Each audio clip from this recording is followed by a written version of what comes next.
Welcome to the evening session of the first Fiji Baha'i Studies Conference.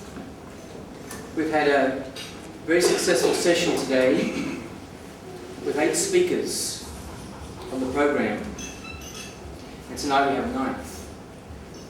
And we're very pleased to see so many people join us here for our dinner together. And for you, I hope it's the first of many such Baha'i Studies conferences that you hold in Fiji. We wanted tonight, at this first event, to ensure a special start to Baha'i Studies in Fiji.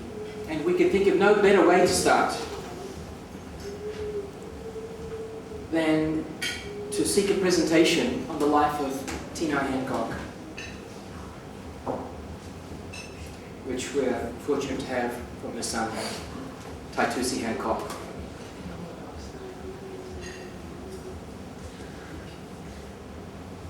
Tai was born in Fiji but educated in New Zealand.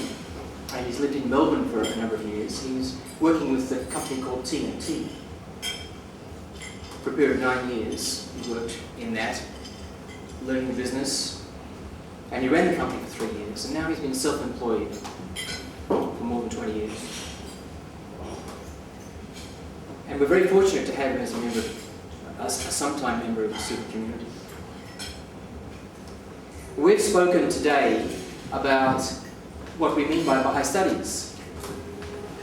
And I want to just recall 1 or 2 things that we said this morning about what Baha'i Studies is about and why it's important to everybody in this room.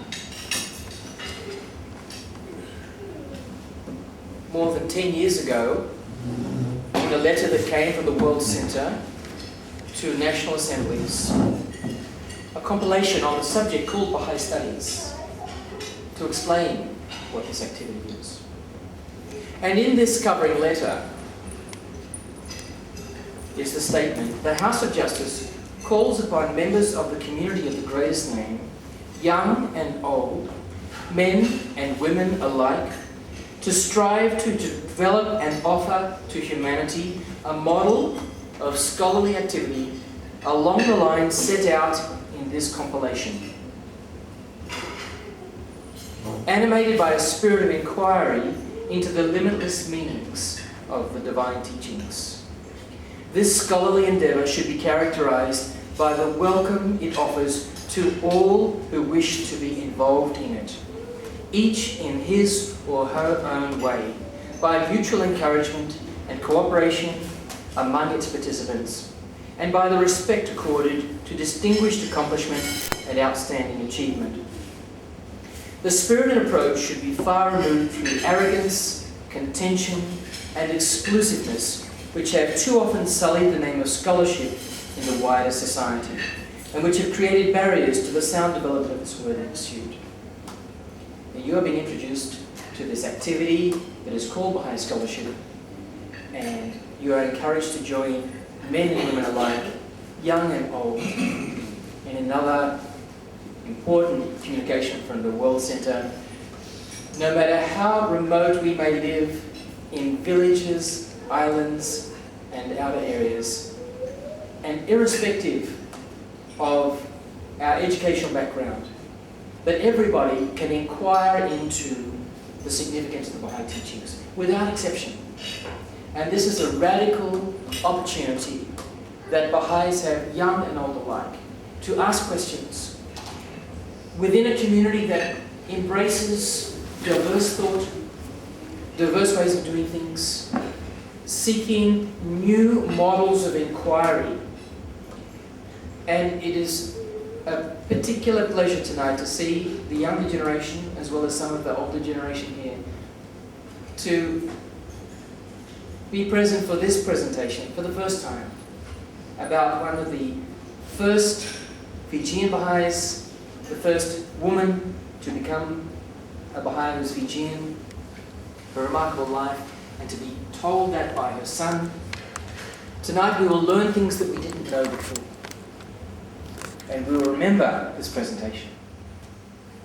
And so it's my great honour, and it gives me great thrill to be here tonight to introduce Tai to give a presentation on Tinai Hancock. Welcome, Tai.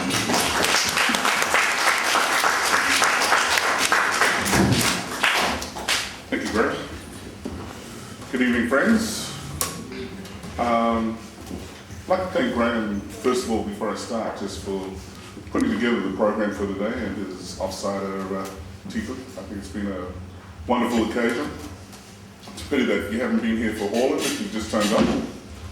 But the topics have been varied, speakers have been wonderful, and I think it's a great compliment to Graham. Unfortunately, just before he leaves Fiji, but it's been a great day.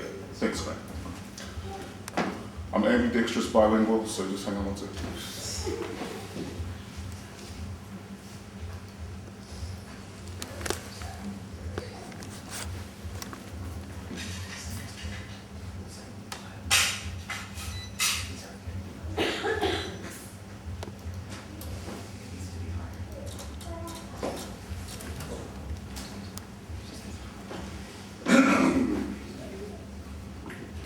Okay, Graham has kindly asked me to speak about my mother to you. As strange as it may say, it seems hard to put her life of nearly 70 years into a short topic and a short speech. But I knew her all my life. But it's hard to, when you sort of think about it, to try and put things into an order and to make sure that everything is accurate. I spoke to both my sisters for quite a while about the things that we should talk about, because this is the first time that we've actually spoken about her and her life since she's passed away. Many people have spoken about her, but this is the first time we've done it. And my PA, who is my younger sister, was sending me a whole lot of information and photos, but unfortunately they bounced. So we've got information. If some of it doesn't have a date beside it, but it's just mentioned, it's only because we didn't have time to find the date when I was just looking at it myself. So anyway, my mother was born as Miriama Tinai Hancock Vutikalulu. She was born in Suva on the 25th of December, 1936.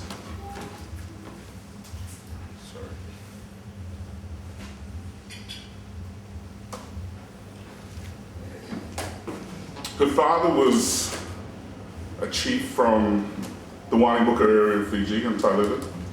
His name was Osea Masawalevu Vutikalulu. And her mother was from a chiefly family in Taileva as well, from a village called Nailanga. She spent her early childhood in Suva. She went to primary school just around the corner from here. There was a little bit of contention about this, but we believe it was Annesley Primary School, which is the Methodist primary school not too far from where Bali lives. And from there she went to secondary school at Valentine Memorial School. She was raised as a very strong Methodist with her father. And being in a very strong Methodist family, it was a bit of a shock for them when she decided to become a Baha'i. So she was being raised by her father at this time when she went to secondary school at Valentine, because her mother passed away when she was 16. So she had to bring herself up. And, by bringing herself up, I believe that, it was some of the core fundamental things about what made my mum.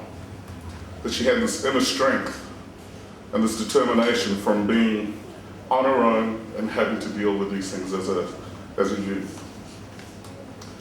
Looking at her life, we were sort of trying to pick our way through it. We thought maybe we should look at it in a certain amount of phases. So the first phase that we thought that we'd look at is from the time that she was born to 1964. And we tried to put a label to this particular phase. And I wrote down a few things. I wrote down the awakening, the pioneer, the stump jumper. Does everybody know what a stump jumper is? And it's another word for a pioneer. The new road. And just trying to figure out, how to explain that a young Fijian woman decided to take the course that she did. So, she trained as a nurse after she left high school. And to tell you the truth, we're not actually sure whether she actually practiced being a nurse. But she trained as a nurse. At this particular time, two things happened. One, she met my biological father, and she met a gentleman from Samoa called Steve Percival. And Steve Percival was here at Fiji School of Medicine or nursing school as well. Steve introduced my mum to Irene Jackson at the time, who was an Australian Baha'i pioneering up here in Fiji. She came here in 1954, 55. And at that particular time, she was staying at the Baha'i headquarters, which was in Pender Street. And so, I was born in Wanimbuka, in a village, on a dirt floor, somewhere up there in the jungle. And then brought down in my early years with being brought up in a Baha'i headquarters. I think my earliest recollections of people saying that, my favorite saying was asking people, are you a Baha'i? Because that's what I knew. You come in here, you're a Baha'i. So Mum with Irene taught her the faith. And it was during this particular period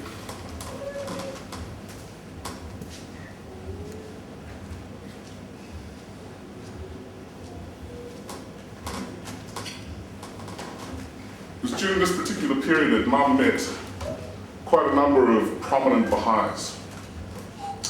Of them, one was Collis Featherston, Hannah, of course. Many numerous Baha'is that came to Fiji because it was the center of Baha'i faith at that particular time for the Pacific. In that particular photo, you can see two gentlemen there. That one there? No. Both of those are chiefs from different villages within Fiji. The one on the left is Ratu Savanada Takibekata, and the one on the right is Ratu Manasa, can't remember his surname, but he's from a village called Misautoka, which was right next door to my mum's village and the village I was born in.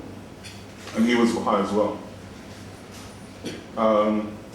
That's my mum in the middle there, on the ground, Irene on this side, Margaret Rowling sitting down, and next to her is that Suhalali's mother? Mama John? I think so. So anyway, my mum became a Baha'i in 1958, and at that time I was very little. She lived at the Baha'i headquarters in Pender Street, and from there, a gentleman from New Zealand came up. His name was Tinai Hancock, and he came up to Fiji to help with some pioneering activities. His brother, Rodney, went to Papua New Guinea, pioneer up there. And the Hancocks, if you're not too sure, are a very old Baha'i family from New Zealand. Their great auntie, Kitty Carpenter, was one of the first Baha'is in New Zealand. And from there she taught her sisters. The sisters taught their husbands. They taught their families. And the Hancocks have pretty much spread themselves around the world as far as pioneering, teaching, and serving the faith. So Dad came up to Fiji in 1958, stayed just around the corner from the Baha'i headquarters at Pender Street. I can't remember the name of the street, but it was the South Seas Hotel, which is just around the corner. It's still there. It was a boarding house at that particular point. So So he came up here working for a company called Armstrong and Springhall. And I'm giving you a little bit of background on this because it's interesting as to what happens afterwards. He came up here working for Armstrong and Springhall as a technician. Then he went to the Baha'i headquarters, obviously ran into my mother. So from there, they started dating. At that particular time when my dad came here,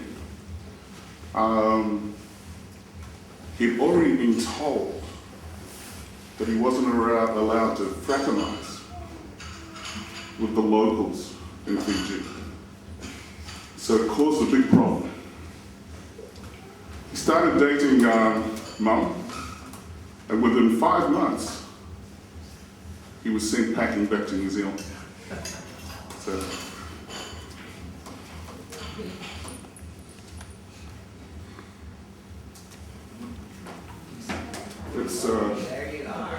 it's a rare picture. With Inakalinga. Oh my goodness. That's my dad on the left-hand side, my mum. Hand of the claws, Inakalinga, and man, what a cute little bundle that is. Still look the same. And this is again, I'm not 100% sure. We need to do a little bit of research into this, and I promise if we have to do this again, we'll have all the facts correct. But I think this is on the Rewa River, going down to Nasawa to visit Sekopai. So, and this, what's that? Good memory. Clear as day. So Mum and Dad were dating, and obviously they had made some commitments to each other and got engaged.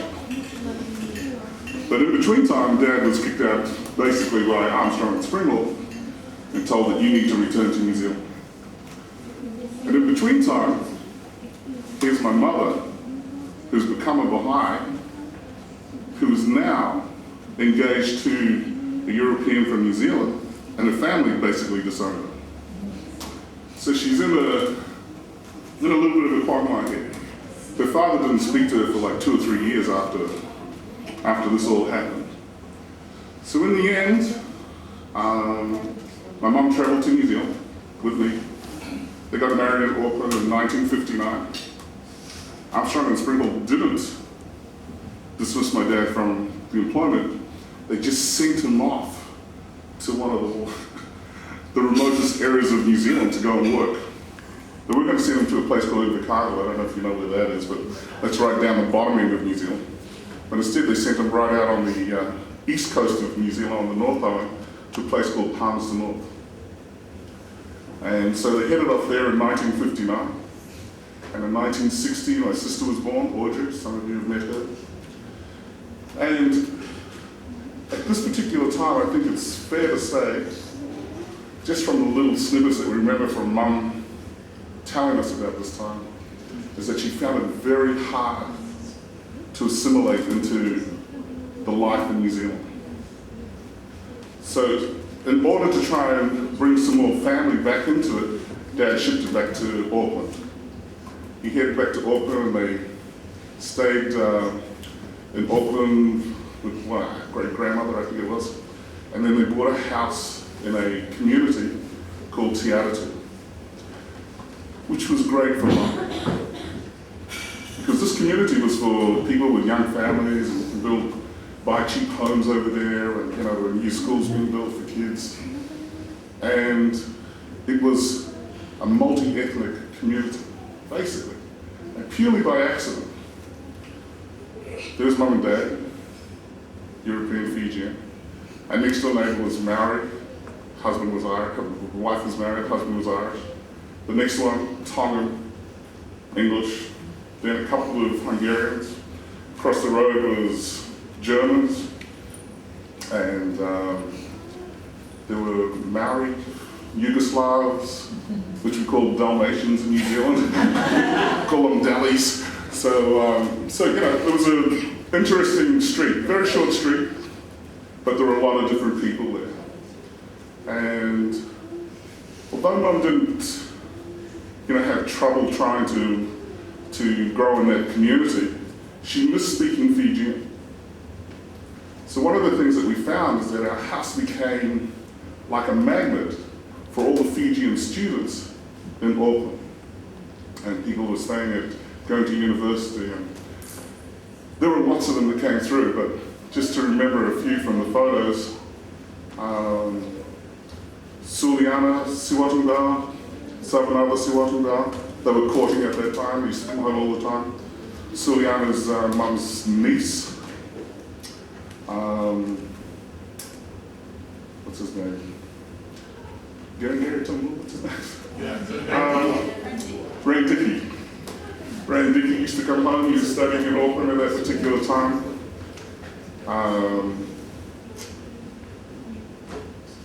Taufa Vakatala, do you guys know? Used to be a former minister in the government here. So there were plenty of people that came through all the time so that Mum could speak Fijian with them and, not feel so lonely. At this particular time, Mum started to feel as though that she needed to do something. So she trained as at what was called that particular time, not a kindergarten, but play centre. She trained as a play centre teacher. And that's just preschool. So that she could take me down there, and then she could be by my side. She was there in the preschool programs for kids in New Zealand. She came back to Auckland at that particular time. Another sister was born, my sister Linda. From there, they stayed in New Zealand until 1965. And this is what we sort of think is the second stage of her life. At this particular stage, Dad took a job with the Department of Civil Aviation, which is now called CAF. But it was called the Department of Civil Aviation because the British were still here at that particular time, running the airports. And New Zealand, Australia, Canada, the United States, and England were all participants in this at the airport in Nanking. They returned to Fiji in 1965. At that particular time, Fiji really was the gateway to the Pacific. You couldn't get anywhere in the Pacific without coming through Fiji. And our house happened to be at the airport. And sometimes the layovers and the stopovers in Fiji before you can catch another flight to the islands, sometimes could be 1 day, 2 days, 3 or 4 days before you could fly out. So Mum and Dad really had, at that particular time, their Baha'i duties, and part of what I think helped Mum develop into the Baha'i activities that she was involved in later was that the number of Baha'is that passed through our house. And there were an exceptional amount of Baha'is. There were times when I didn't sleep in my own bed for months because people were coming through and I was being shoveled out to sleep with the house girl or sleep on the floor, sleep wherever I could. Some of the people that passed through there, and there are two, one of my sisters has them, there are 2 guest books where people signed as they came through and just left their signatures about when they came through Fiji. And some of the ones that we could see and some of the ones we tried to remember, obviously handled because Colt Featherstone came through.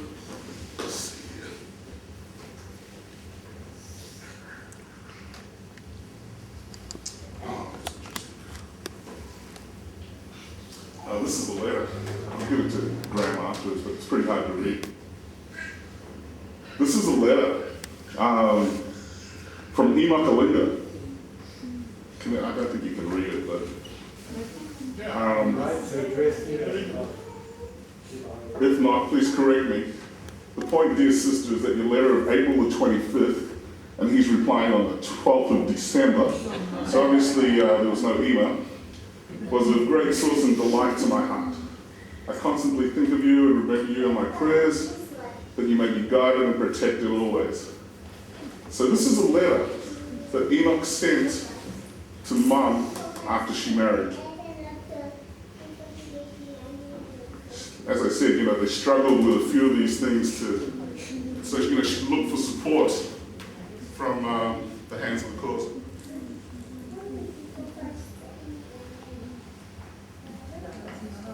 that's another. Yeah, so your marriage is historic and divinely ordained. Its results will be everlasting.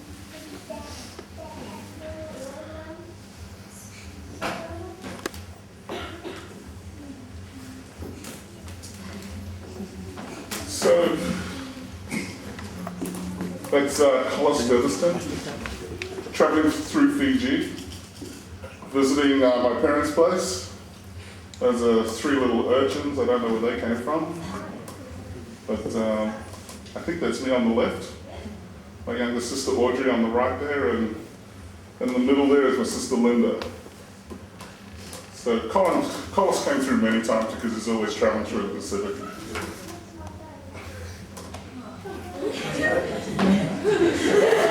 A few subtle changes. In this photo, we've got an additional member to the family.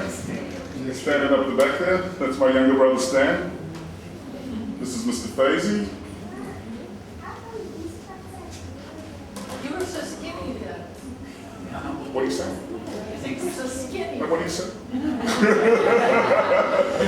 You look more like you did when you were a baby than there. I don't look as cuddly there. Many others passed through. There were Knights of the Bahala, like Lillian Lai. There was Alvin and Gertrude Blum, John Savin, Violet Honke, Nan Greenwood, Russ and Gina Garcia, Bruce and Keithy Saunders. The list, it goes on. There were so many.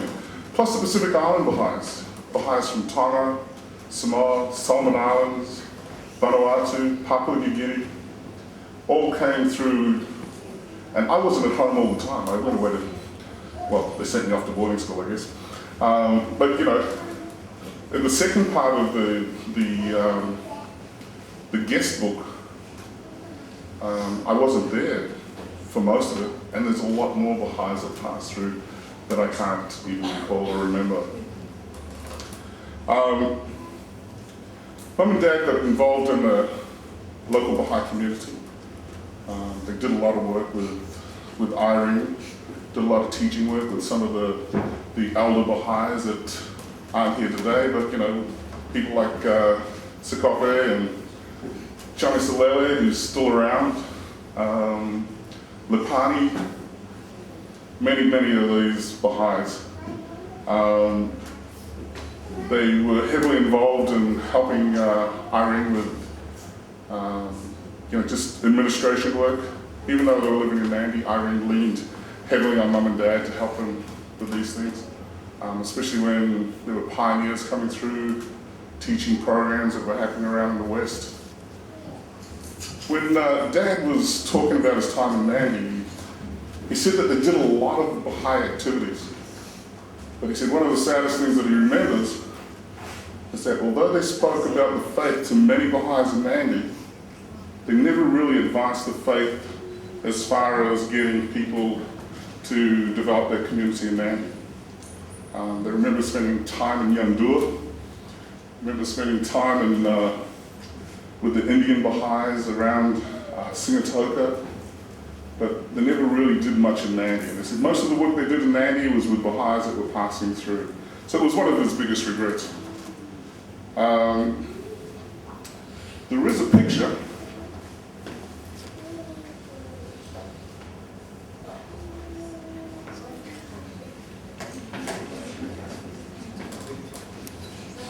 Now, this is a picture of Victor Williams, who married Irene Jackson. And I haven't been able to really confirm this, but I believe they're in Haifa in 1973. Do you remember what is that?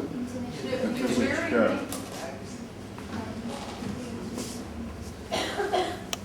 So I was trying to ask my sister, was my mum on the NSA in Fiji at any time? She was like, I'm not too sure, so we weren't 100% sure.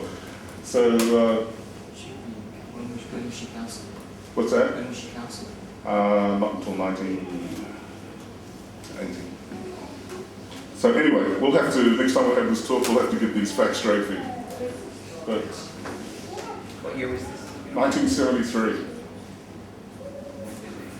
Yep. Yeah, so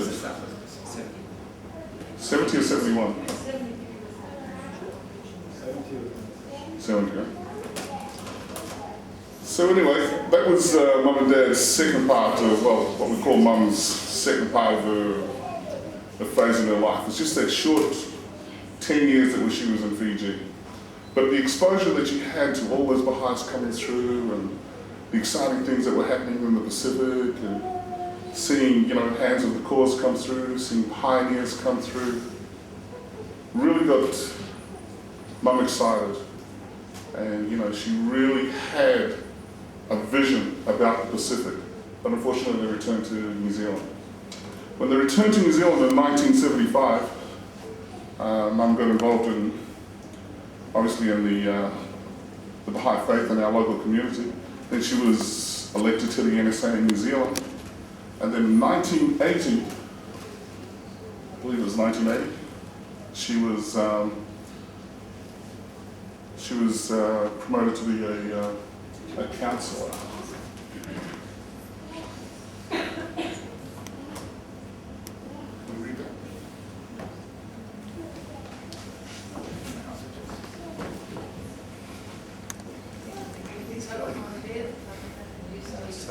I think it says 3rd of November 1980.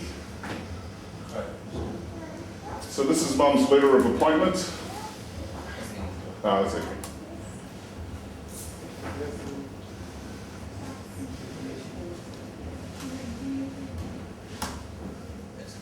That's fine. This is Mum's letter of appointment to be a counsellor. So by the time she got that letter or notification, she'd already known that she was going to be a counsellor because her daughter was working at in the Holy Land for 2 years, and the Universal House of Justice pulled her aside and said, "Your mum's just been made a counsellor." So she phoned her mum straight away and told her. Okay, so that was in 1980. So Mum did work. I think she was, at that particular point, she was counsellor for New Zealand, Fiji, and either Solomon Islands or Vanuatu, one of those two. I had already left home at that particular point in 1980. So a lot of the things that my mum was doing was then I'm trying to find out from my sisters, but I did used to meet my mum in Sydney. And Grandma were comparing notes about this because my mum used to come up there and they used to have their counsellors meetings up there.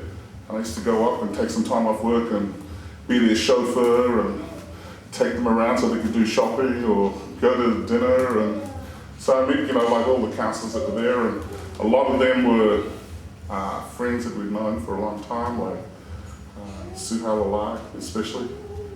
And that was a real good formation point. In 1988, my mum opened the BIC office here in Suva. Baha'i International Community Office. So she took on some additional work. As well as being a counsellor, she was also involved with the Baha'i International Community. So at that particular point, I think the thrust of the faith was to try and spread the faith to the heads of government, to people of import, and that was the reason that the Baha'i International Community Office was opened here in Suva. And Mum, with her connections here in Fiji, managed to be able to do some of these functions very well because of her chiefly background. And if you ask me how all her connections work in Fiji, I do not know.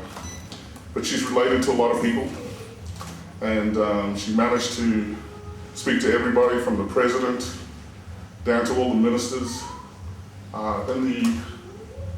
In the latter part of the 80s, I think there was also a little bit of problem between the reigning government at that time before the coup and the Baha'i faith, and I think they sort of struggled sometimes to keep pioneers here and teachers here. But then after the coup, Mum managed to grow a very strong relationship with the Rambuka government. And also, the Minister of Foreign Affairs, who at that time was Georgie Korobalawa, and Georgie smoothed out so much stuff for the Baha'is, and so much stuff for my mum. And mum almost ran Ministry of Foreign Affairs from Devoe Road at the Baha'i International Community Office.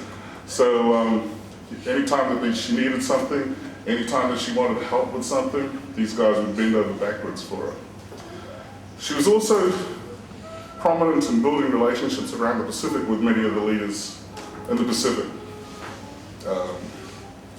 To mention a few names, she was good friends with Sir Julius Chang of Papua New Guinea, Michael Samari of Papua New Guinea, President Kambur of Marshall Islands, and Prime Minister Tom Davis. She had many of these people here in the embassies as really good friends, especially the ambassador for Israel, which was very helpful in a lot of instances about getting Baha'is from Vanuatu, Papua New Guinea, and that to get to the Holy Land. It's very interesting. Got to show it.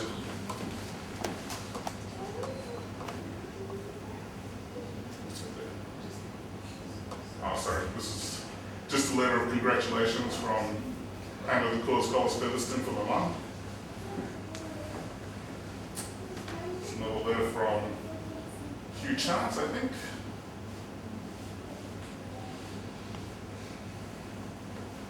All to do with it.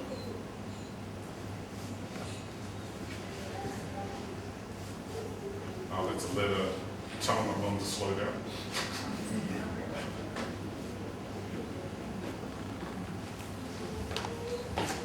One of the things that Mum was able to do in her capacity with the Baha'i International Community Office was to take one of the first, if not the first, Prime Minister, who was an acting Prime Minister at that particular time, to meet the Universal House of Justice. And that was Sir Tom Davis. This is a picture here. Actually, Sir Tom's not in this photo, but that's his wife. And that's my mum there, Peter Khan. Hooper Dunbar, Magdalene Carney. I can't read them all, sorry. Glasses. That's another photo. That's Sir Tom there, looking out. My mum and the members of the Universal House of Justice.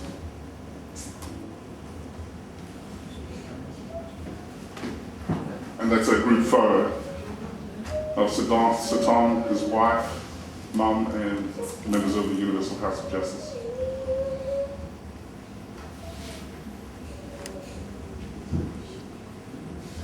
So that was the first. Mum really didn't talk too much to me about it. I just sort of found out that she had taken the Prime Minister there. I didn't really know the significance of it at that particular point.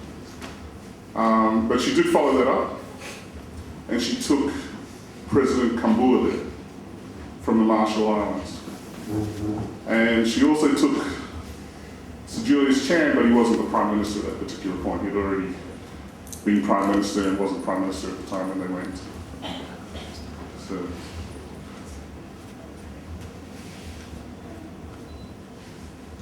Okay.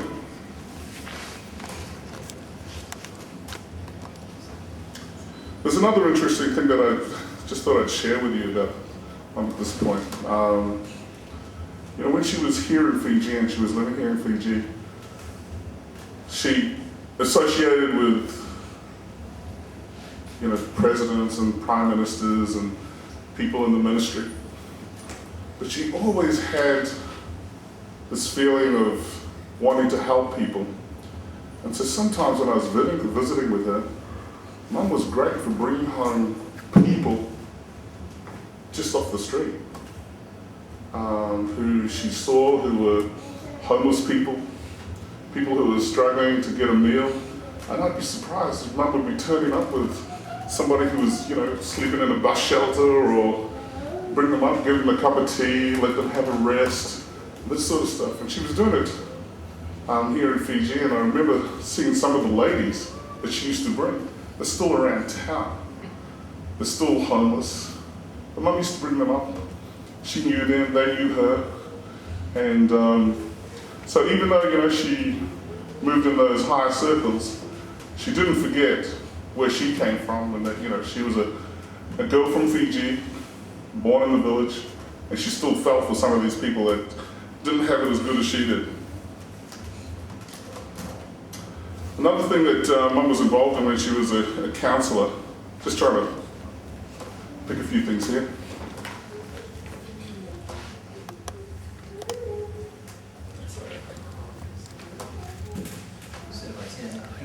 This is the embassy of Israel.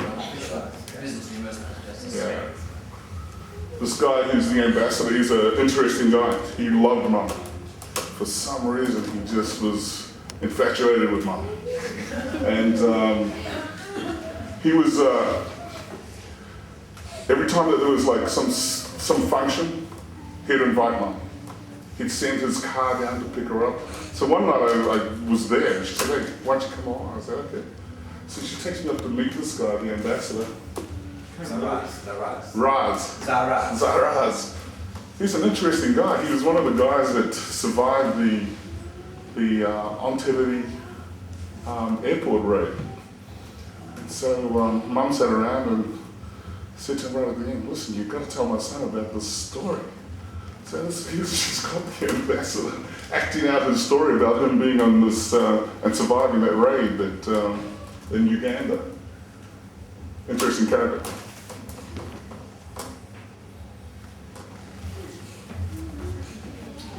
In 1995, there was an NGO Women's Conference which was being held in Beijing.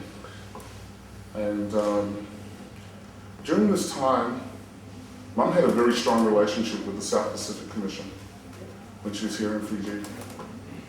And every year, they asked her to come and speak. And she was the only religion that ever got to speak at these particular meetings at the South Pacific Commission. And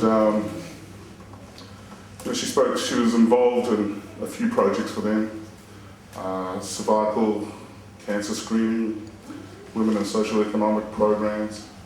And in 1995, the NGO Forum from Women was being hosted.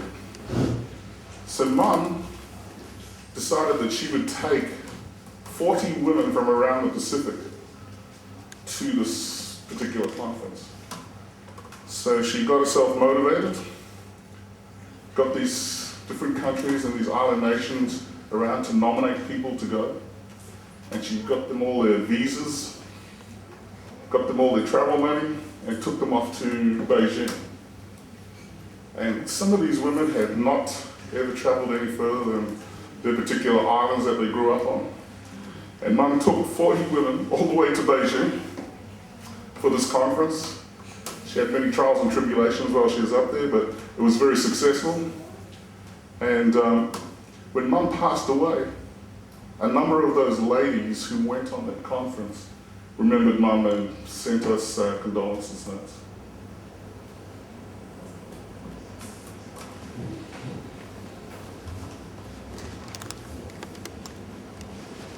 Okay.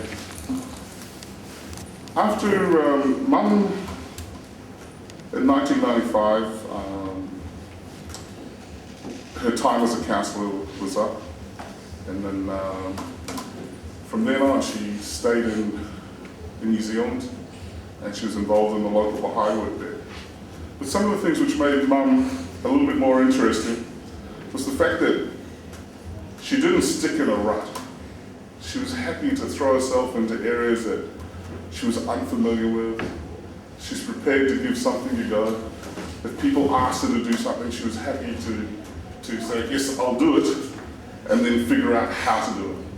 She was a bit luckier at this particular point. Her two daughters who were still in New Zealand were both grown up.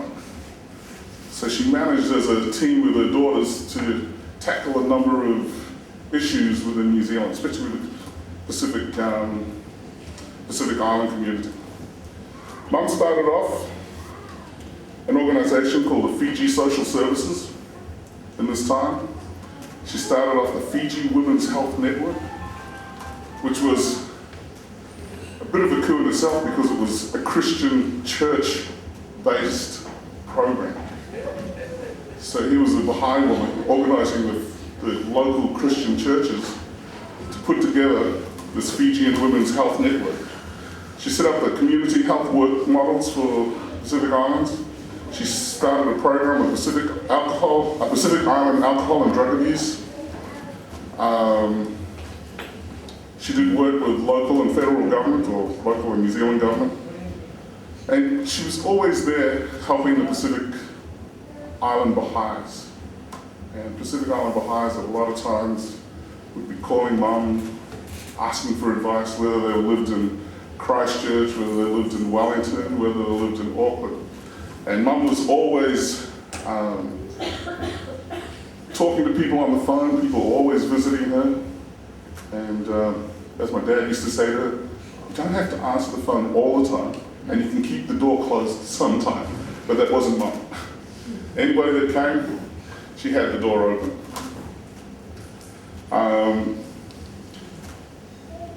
Now that we sort of look back at things, we noticed that our mother started to slow down a little.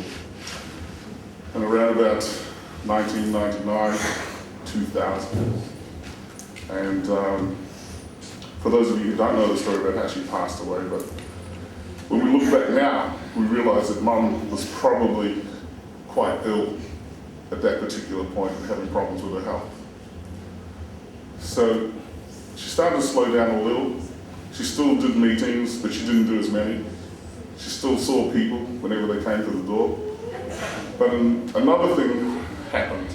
In 2003, our dad got really sick.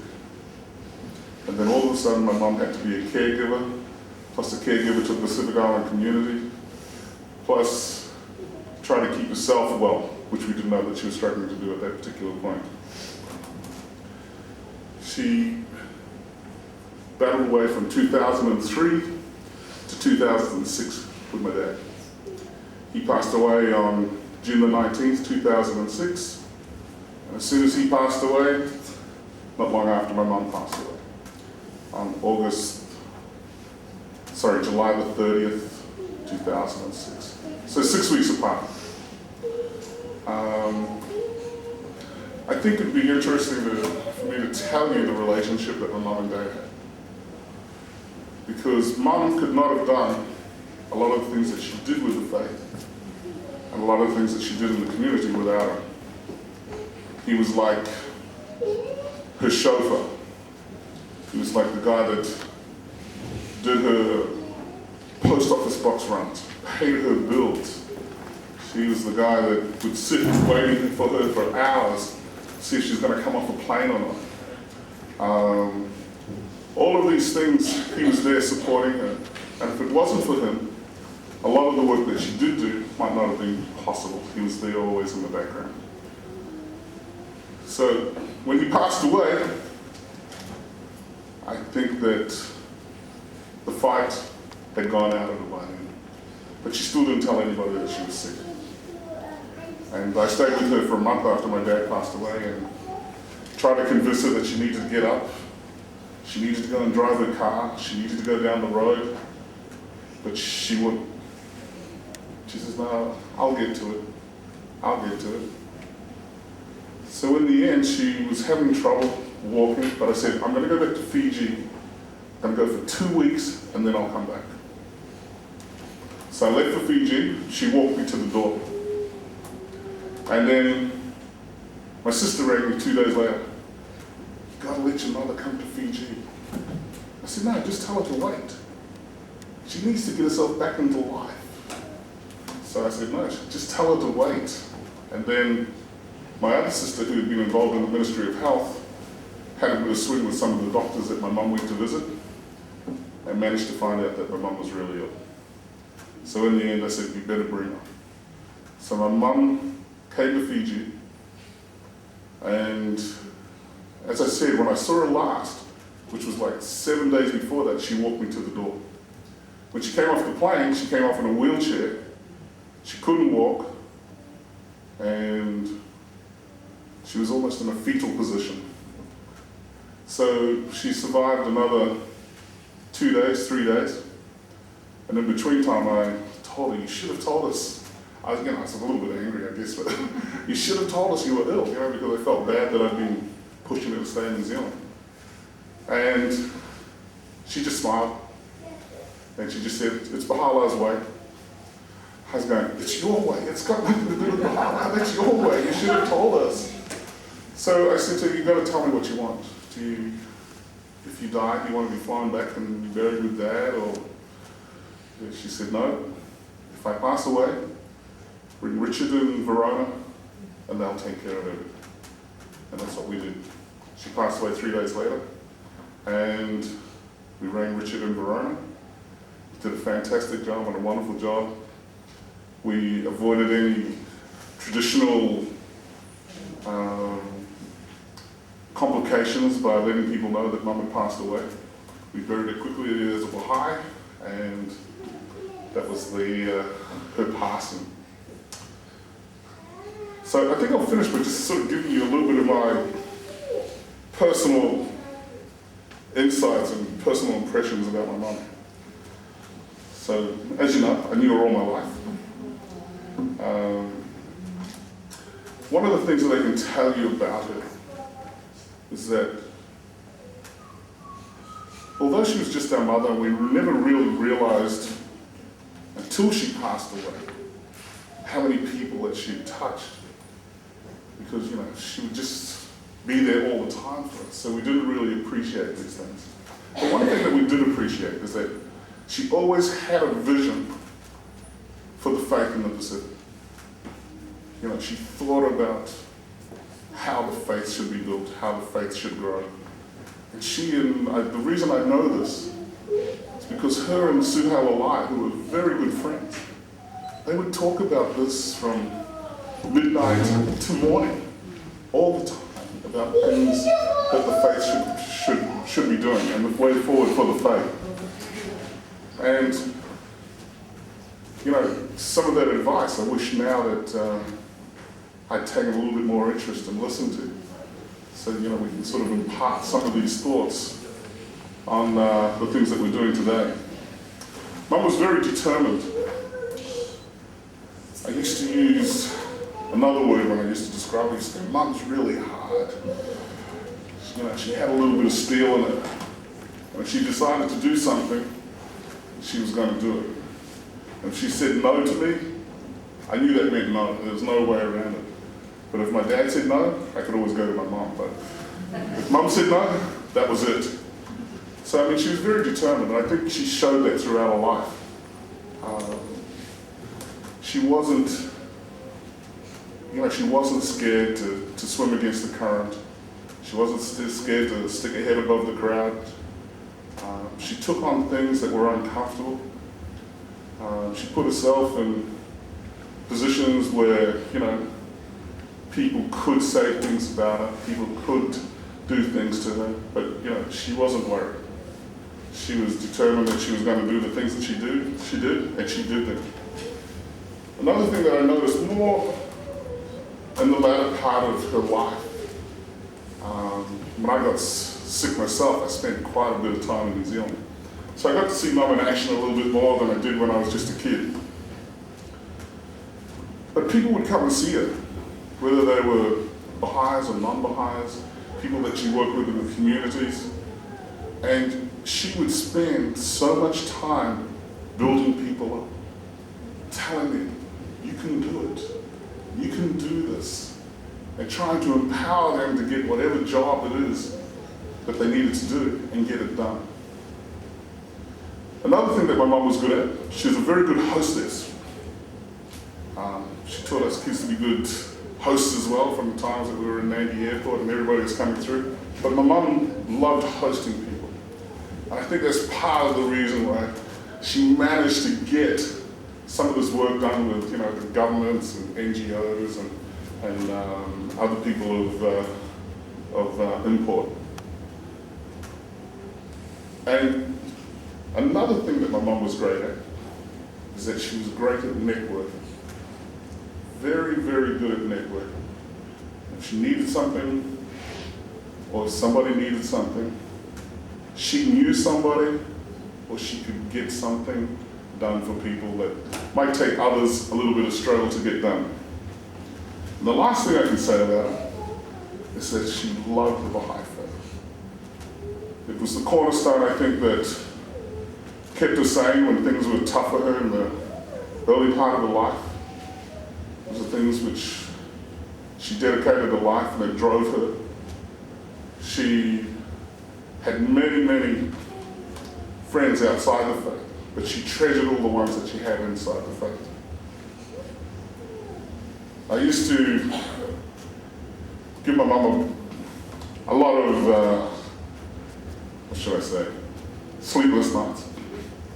Because I was a very gung-ho guy. I would just get into something and I would just, that was it. I lost all focus with everything else.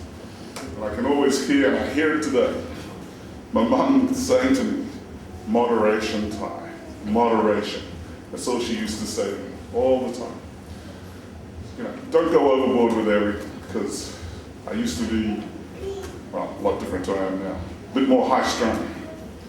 So I think I'd finish by just saying, I think, one of Mum's favorite quotes, which is a hidden word. It is, say, no man can attain his true station except through justice. No power can exist except through unity. No welfare and no well-being can be attained except through consultation. And I think that's one of the great things that we'll miss about our mother, is our loss of somebody to consult with and somebody that we can talk to. Thank you.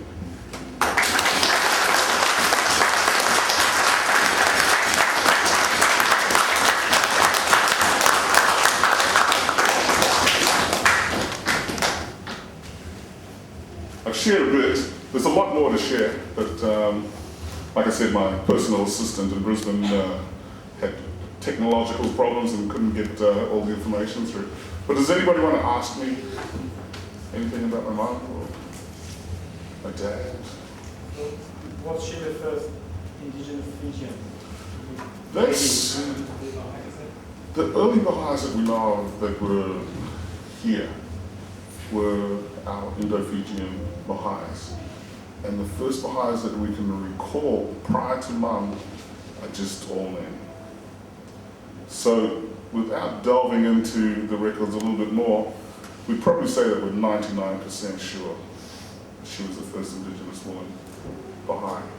She was also the first Indigenous woman on the New Zealand MSA. I think she might have been the first Indigenous Council for the Pacific. What about Ben? What's Ben? Maka, yeah. And she might have been the first Indigenous woman. Yeah, Maka. Yeah. I'd like to hear a little bit about your dad. My dad? Yeah. He's a real sweetheart. My dad was he's a very special guy. And here he was, a young man from New Zealand, come to Fiji, had chosen a Fijian woman to be his wife. She had a child, taken him back to New Zealand, got himself into trouble with the company he worked for. And yet when you speak to him, he's a skinny little guy that, doesn't look like he could hurt a fly. Right? But here he was, and he had this internal strength to stand up for what he thought was right. And that's what he did all his life. Stood up for what was right. To take on, those burdens at the beginning there. He had many health challenges as well when he was a young man that continued right through. Out of all these struggles, he always kept a good attitude, He was there. He was a great dad. We never wanted for anything. I don't think we had a lot of money, but we never wanted for anything. We had a great education. Had a nice home to live in. Never went hungry. But he was one of those dads that would sacrifice for his kids. And I never realized that until I asked him one day. I was about 8 or 9 years old, and he was walking around with a singlet with holes in it. I said, "Why are you walking around with a singlet with holes in it?" He says, "So you could wear those nice clothes." So I said, "Okay, I got it." Make me feel guilty. But yeah, he was good. He had, I think one of his happiest times was being in Fiji during that 1965, 1975 period.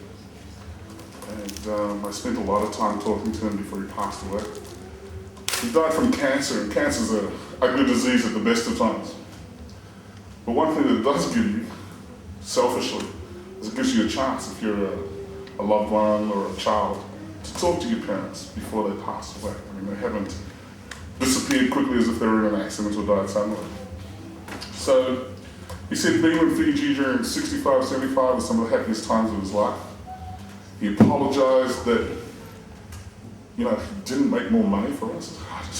I don't know what he meant by that, but he said, I wish I'd made more money, so I could have given you guys more. One of the happiest things that ever happened was that when Rahia Khanum came to New Zealand, she ran from the Holy Land and said, "When I'm in New Zealand, Don, I want you to drive me around." So he cared for Rahia Khanum and was her chauffeur for 3 or 4 days she was in New Zealand. So, people recognised him for what he did and for the support and the backup that he gave my mum. When my mum passed away, we had, there were memorial services everywhere for my mum. This is how I sort of felt that I knew that she'd touched so many lives. In New Zealand, there were like 5 memorial services in different parts of the country that weren't Baha'i. Plus the NSA had a Baha'i memorial service for it. We tried to go to as many as we could. Even her grandchildren who, represented the family at some of these memorial services. As children, we know all the things that he did for her and all the things that, he sacrificed so that Mum could do the Baha'i work.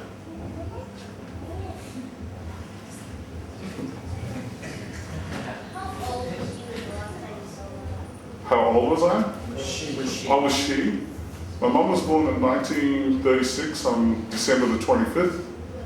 Unfortunate date for you to be born on, because you can get 1 present and 2 cards. So she was 69.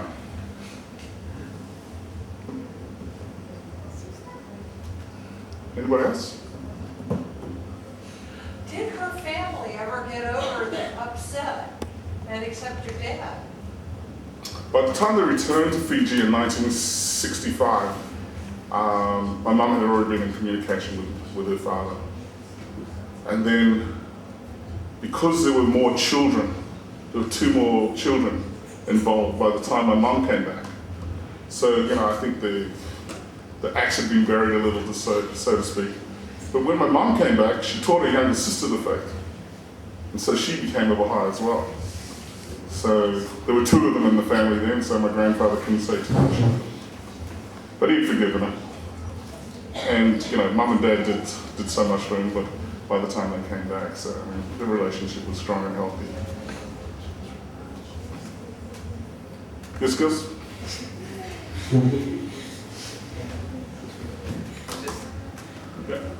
Just one comment that Irene had told me that when she and Victor got married, the background of racism and during the colonial period, which they were married, and Irene could go into the Grand Pacific Hotel, but no black people were allowed in the Grand Pacific Hotel or in any place for the white people, including government offices, certain offices and so forth, unless you were a servant or that sort of thing. So really, this racism was so permeated the world, it's almost impossible for us to imagine the context of your mother and father marriage. it's like the whole world has been completely transformed. Well, almost completely. You needed a license. Sorry? You needed a license to get into those Yeah. certain areas. And a lot of, especially the part Fijian, part European people in the community changed their names. They had a Fijian surname, they changed it to a European name so they could get jobs, so they could go to some of these clubs, go to some of the places that, the indigenous Fijians or the indigenous community couldn't go to. You had a courageous heart. What's that? That courageous. Seriously, I didn't hear that story until probably about 10, 12 years ago. And here's another interesting fact. I didn't even really know my mum's name until she passed away. I always knew it was Miriama Tinai. I didn't know it was Miriama Tinai Tambuva. So, yes, girls. Yes, sir. Have mouth, can't speak. When she was in Fiji, did she practice the way of Fijian way of life? The Fijian way of life? That's a good question. Custom. My mum was she was Fijian, and, she had one foot in the indigenous culture, she had one foot in being a European or being, in a Western society. And I think some of the things that you can tell, I can't speak Fijian, my brothers and sisters can't speak Fijian. So, she tried to bring us up so that, we wouldn't have the problem of trying to deal with, the traditional Fijian side of life, because she thought it was a problem. And you can tell by the time that she died, she didn't want us to bring her to Suva, because she knew of the commotion and the muck around that would happen if we brought her across.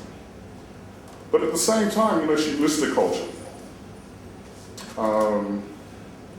She used to talk to us about, our heritage and where we came from, and the stories that from her family,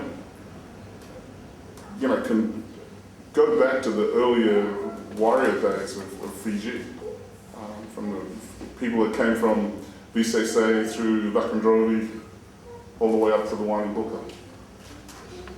And the people in Bao who, in the 1800s, ceded Fiji to the British, come from that same line of people. So that's how Mum gets this connection. But, all the other stuff that goes in there, I'm not 100% sure. I just know that some people are my cousins, some people are my uncles and aunties, and why I'm not absolutely sure sometimes. But at the same time, my mum was, she was very spiritual, and she was a Baha'i. Sometimes she would say things to me, I would go, wow, where did that come from? She'd say, oh, I had a dream. Such and such, such and such. Please don't do that today. I go, come on. She goes, no, please don't, so I wouldn't do it. But, just because of, her background and the way she was brought up, I'm not sure, but whenever she would say something like that to me, inside I might be like, whatever, but I wouldn't do it anyway, just out of respect or fear. She definitely had that. She was a seer, and she could see spirits and those kinds of things. She was a very spiritual woman. Mysterious woman. When her father passed away, when her father passed away, a couple of times, many years later, she just burst into tears. I said, what happened? What's the matter? What's the matter? What? She says, no, I just saw your grandfather. Okay. So like I said, she was a traditional Fijian. She was trying to live in a Western society. She missed speaking Fijian when she was in Fiji, in New Zealand. She missed sitting around and eating dalo and all that sort of stuff. But she never wanted to come back and live in Fiji full time. But strangely enough, I think in her last days, she drove herself to get here, to pass away. There must be a reason for it. Why she wanted to come. Why she wanted to be buried in Lautoka, I'm not sure. But there must be a reason. Because she forced herself. I mean, when she came off that plane, I mean, how the airline let her on the plane, I do not know. She was. Is the story of your mom being documented? Like, Has it been formally documented, or has it been put into a publication of some sort? I don't think so. yeah, because I'm just thinking, since she's the first indigenous Fijian counselor in the Pacific region, I mean, this is a very important information for ASEAN Bahais. I'm saying, I'm even so lucky because I had Baron Lucas who told me about some info about this. And I've got some comments also in regards to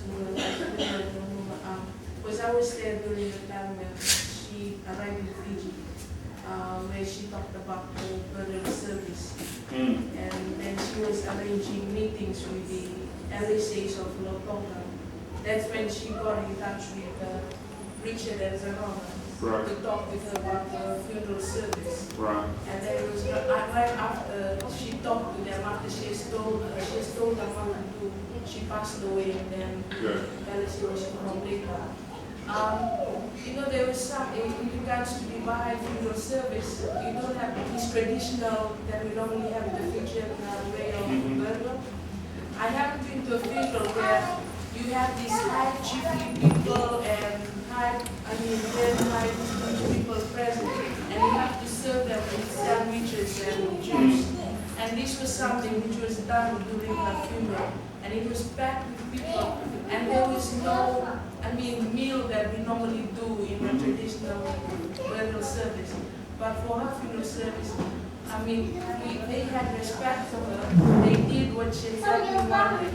And during the service, we saw all these chiefly people sitting on the mat, being served with sandwiches, and no grog was being, so that was something, that was a talk of the moment for some people during the service. That's true. Thank you. And I guess it also happened that after the mum was buried, that we sent a message to all the families in all the various villages that would be upset with us for doing what we did, because we didn't notify anybody. And we went around afterwards and apologized to them all. And they just said, if that's what your mum wished for, that's okay. They knew mum. They knew that, how determined she was. If she wanted something, she was going to get it. And they knew that she was a Baha'i. And so they respected her wishes.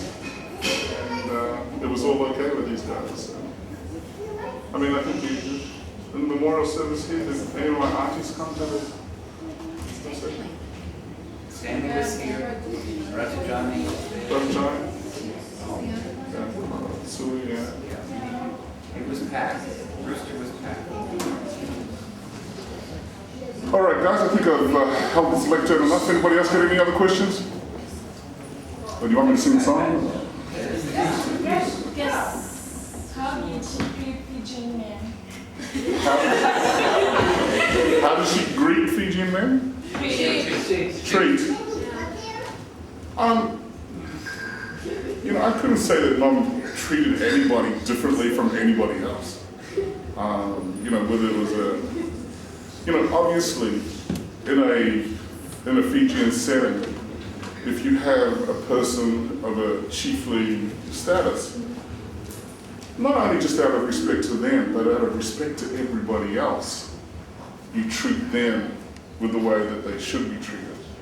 And, and Mum would do that.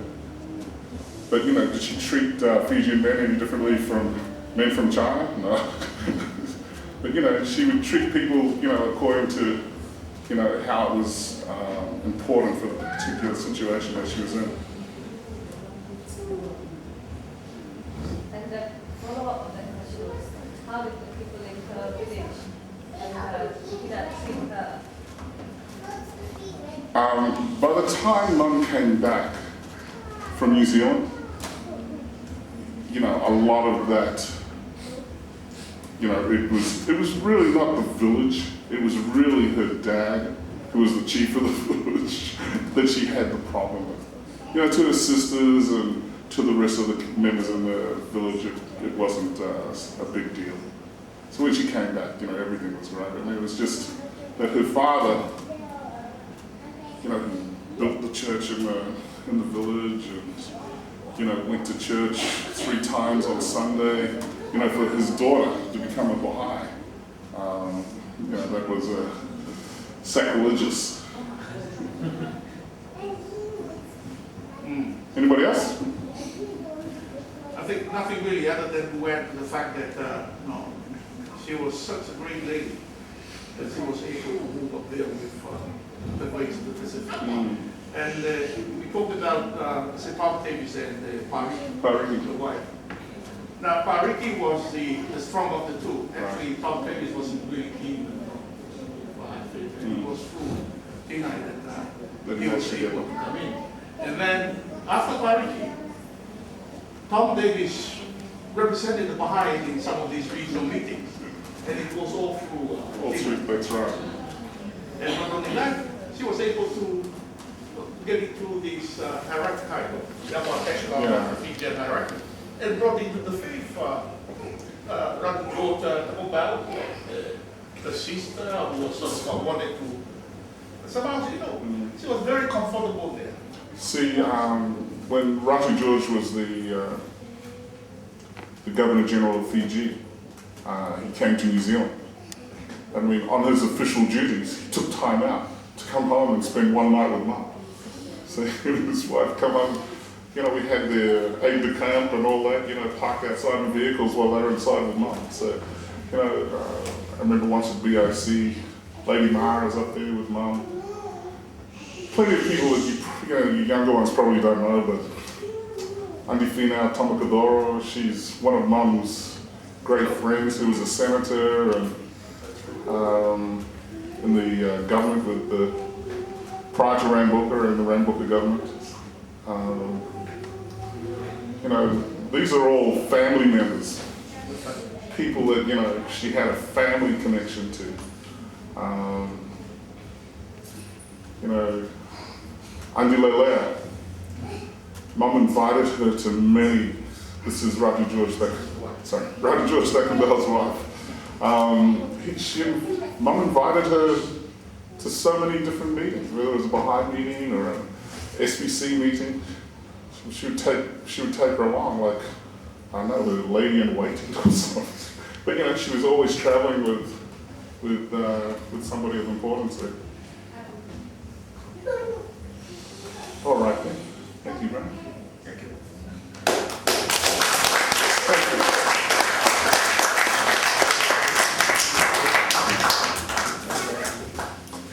Thank you, Tai. We all thank you for this wonderful talk that you've given, and we do hope that your family can continue with this research about your mother, about your father. You remembering the book? Yeah, sorry. This is a book that the Universal House of Justice sent to my mum, commemorating the visit by Sir Tom Davis, and it's been in my keeping. But I'm going to kindly give this to Graham and ask him if he could take that to Australia and place it in the archives there. And one last thing, just in case you think it's easy being a counsellor, have a look at this. I saw this yesterday. This is what it's like. This is a passport for 2 years. 2-year passport.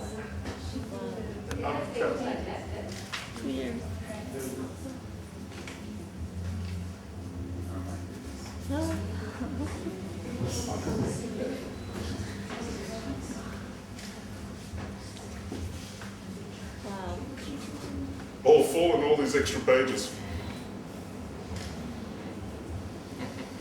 Thank you. Well, thanks so much, Tai.